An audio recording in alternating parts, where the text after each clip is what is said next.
When do we prep for an emergency? Before the emergency.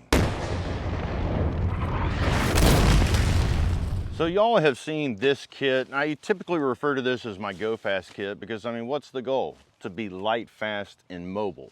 And I'm also a big believer in the more stuff that you carry, the more you have to keep up with, and it's just a big pain in the ass. So I'm always looking for ways that I can enhance this kit so that I can extend the amount of time that I actually use it.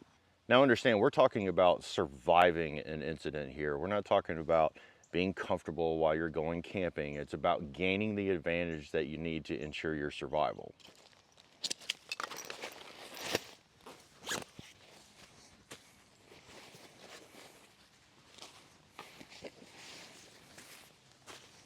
Now basically this is what y'all seen before. This is my sleeping bag, this is my tarp, this is my hammock, my suspension system, and this is what I'm adding to the mix today. It's a one-win underquilt protector. Now this is not a sponsored video. If it was, I would tell you. This is me experimenting, trying to find a better way. Whatever I do, I can't get away from the rooster. Now, y'all have seen my other hammock setup, you know, when I'm car camping or bougie camping, luxury camping, whatever, glamping, I guess is what y'all call it. And now that hammock setup is really nice. And as far as an underquilt goes, I've never had an underquilt because I just don't want to pack them. They're expensive and they're bulky and they're heavy, and I just don't, that's not my bag, baby. I've always been able to use my Wooby in the past as an underquilt, and because it works, I mean, that's just what I run. I've been doing it for years and years and years. And honestly, maybe that's what I have to do to get this kit to work. But until then, I'm gonna try to see if I can make it work without it. Wow, that was really close to being right. About right there. You know, hanging a hammock is an art. I've been doing it since I was a little kid, and I actually sleep better in my hammock than I do at home. And honestly, there's no like perfect formula for how to set up your hammock, because it really is dependent on you and what kind of sleep you prefer, what you enjoy. I mean, some of my friends, when they put up their hammock, I mean, it's just straight. Me, I like to be able to get into my hammock and cock myself to the side a little bit so that I lay pretty flat. And also, I like sleeping on my side or sometimes on my stomach. I mean, I just kind of roll around and toss, and I want to make sure that when I get in my hammock, I can do that without, you know, having to readjust something. Look what I found on the ground. I'm gonna see if I can use it to shape it and hang my pack. Oh yeah, that's gonna be awesome. Oh man, it's the little things. It's the little things. That's so cool. Now, the reason that you get cold in your hammock at night is because of convection. It's the wind that's blowing across you. And in the game of survival, creating microclimates is the way to go. And so anything you can do to block the wind and to trap the heat, that's a win. So what I'm thinking is we can use this to do exactly that. So let's go ahead and take it out of the package and let's see what we're working with. Plus, I really like this color. All right, let's see what we got here. Well, first thing that I noticed right off the bat is the pouch is actually attached to it. And I really dig that sort of thing because then I don't have so much to keep up with. All right, so first things first, we've got this little carabiner. We'll go ahead and clip that in. And we'll go ahead and do that on the other side as well. Okay, and now I think we've got to adjust these right here. That wasn't all that difficult. All right, and I think we have to do the same thing to the other side. Wow, this has been the easiest setup in a while. All right, and basically what we've got to do is we've got to take this hoop out of here because this is where, you know, the heat escapes. And I'm pretty sure that this cord right here is what does that. And once I get this set right, I think I'm gonna go ahead and get rid of all this extra shock cord. God, they sent so much, but we can use it for other stuff.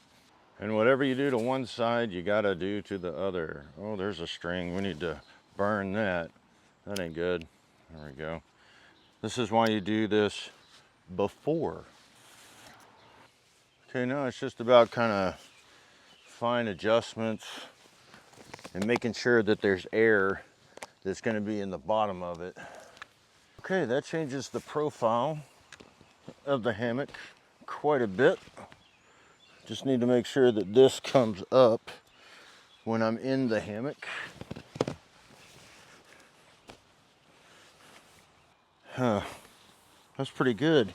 And is there room in between my butt and this? Yes. I think this is gonna work. It's gonna be righteous. I could even tighten this up just a little bit, I think. No, maybe not. There's still a little bit adjustment in it. Oh, that changes the way the hammock looks and everything too. I really hate that this orange is exposed when I'm in it, but with this on there, it's closing up, taking care of most of it. Oh yeah. Okay, the only thing left to do is actually to test it in a real world situation. So I think what I'm gonna do is I'm gonna test it at Georgia Bushcraft coming up. Tighten that up a little bit. Yeah, like that. And I think the only modification I'm gonna have to do is maybe taking like a wazoo carabiner and clipping these together so they stay on top instead of hanging below. I think that would work perfect. And by the way, by the time y'all are watching this video, Georgia Bushcraft is going to be on Friday, Saturday, and Sunday. I'm going down earlier in the week for the Campfire Co-op, but I'll be there all week long, so come by and say hi. And by the way, this is the largest bushcraft event in the United States, and every personality that you can think of, every vendor that you can think of, you can take a class on anything that you want to learn. So come by the Field of Fires booth, say hello to me, come hang out with some good people, eat some good food, listen to some music, and learn something. Go take one of the classes and have a good time.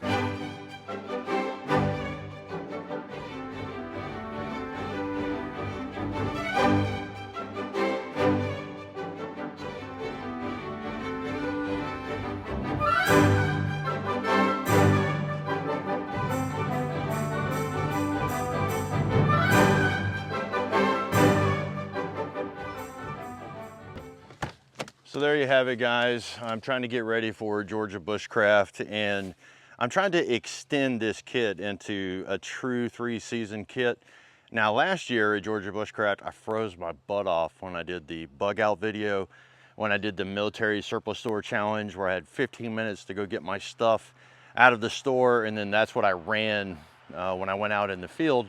And it was really, really, really cold last year. And I had to get up, I had to do push-ups. I was peeing like a gallon at a time. Okay, the truth is, this sucks. You know, I've got to pee for at least 20 minutes. Oh my God, I'm gonna pee in my pants. So, what do y'all think? Am I gonna freeze again this year at Georgia Bushcraft, or am I gonna be okay? Hey, we're doing these tests for you. So there's a way that you can add just another layer of protection to your kit, and you don't have to sacrifice adding a ton of weight. And it's all about just understanding the principles of what you're doing. So if you're honey smack digging the video, then like, share, subscribe, hit the notification bell, and until next time, keep fueling those fires.